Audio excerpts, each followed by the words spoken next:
Is this sum a prime? Why or why not? Welcome back to Honey of Knowledge. This is Ashish Gourav, and you're watching the second edition of Your Doubts, My Solution.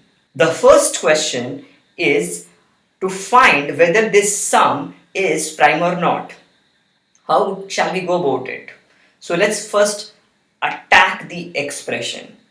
This question looks quite intimidating. You need to find out a kind of approach. Whenever you have to find whether a number is prime or not, you need to find out whether that number can be factorized into factors other than 1 or that number or not. So in this expression, we need to find out that way to factorize it, and to factorize it, invariably we need to resort to algebra. So let's first look at the individual numbers over here.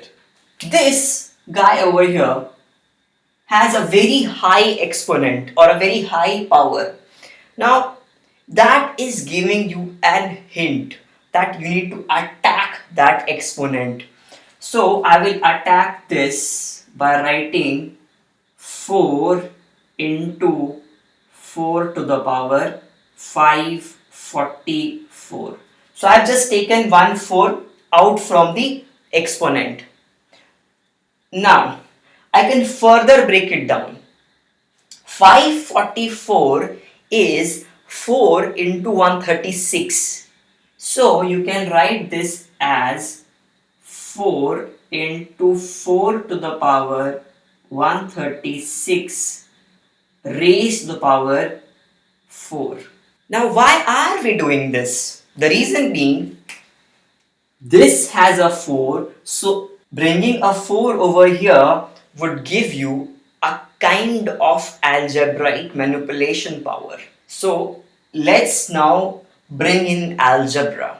This can be written as x to the power 4 plus 4 into y to the power 4.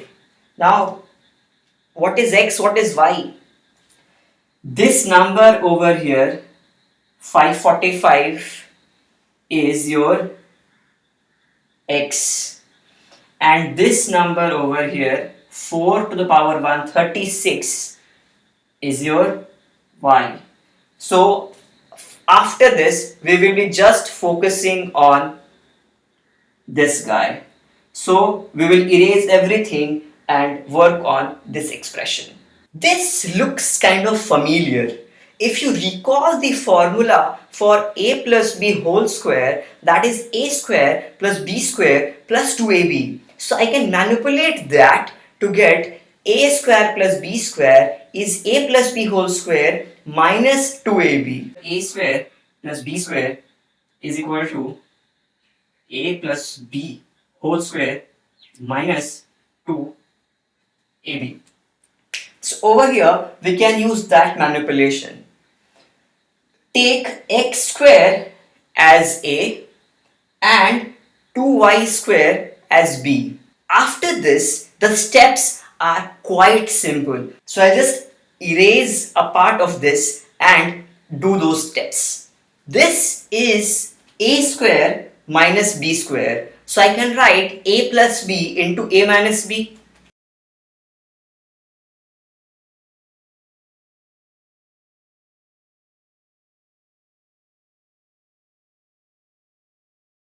A square minus b square is a plus b into a minus b. So you have two factors. The moment you have two factors, you have proved that this number is not a prime number. The next question on your screen says that a man can move forward with a probability of 0.4 and move backward with a probability of 0.6, and he is taking 11 steps. So what is the probability that he will be one step away from his starting point? Now before you head on to attacking the problem, let's first tell you what is one step away. Let's say I'm starting from here.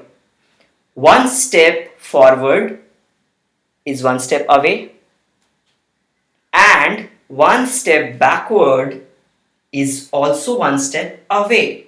So you need to take both these situations into your calculation. So I am at a particular point over here. I can take as many steps as I like. In this particular question, I am taking 11 steps. I need to be either 1 unit ahead or 1 unit backward to satisfy the criteria of this question. So either it can be +1 or -1. The number of steps you are taking is 11. So in 11 steps, how can you get +1 or -1? Now this is a pretty simple arithmetic. 6 minus 5 is equal to 1. Also 5 minus 6 is equal to -1. So here you have two situations. Either take 6 steps forward and 5 steps backward, or take 5 steps forward and 6 steps backward. After this, the steps are quite easy. So I'll just erase a part of this and write the solution. 6 minus 5 means 6 steps forward and 5 steps backward. So if I'm taking 6 steps forward and 5 steps backward out of 11 steps, I'm choosing 6 forward steps out of 11 steps. So this guy over here is 11, choose 6. And what is the probability of taking that forward step? Each forward step, that is 0.4, and I'll have to raise this to the power 6. And why we do this? This is a question for you, not me. Next, we have to do the remainder part, 5 steps backward. What about the second situation? This is also pretty easy. What you will do here is, I have to choose 5 out of 11. 11, choose 5 forward steps and the remaining as your backward steps. So if you add these two numbers, you will get your final solution. And I don't need to show you how to calculate these two numbers. This is pretty standard arithmetic. So this brings to the end of second edition of Your Doubts, My Solution. And I hope that you enjoyed this edition and probably you learned also.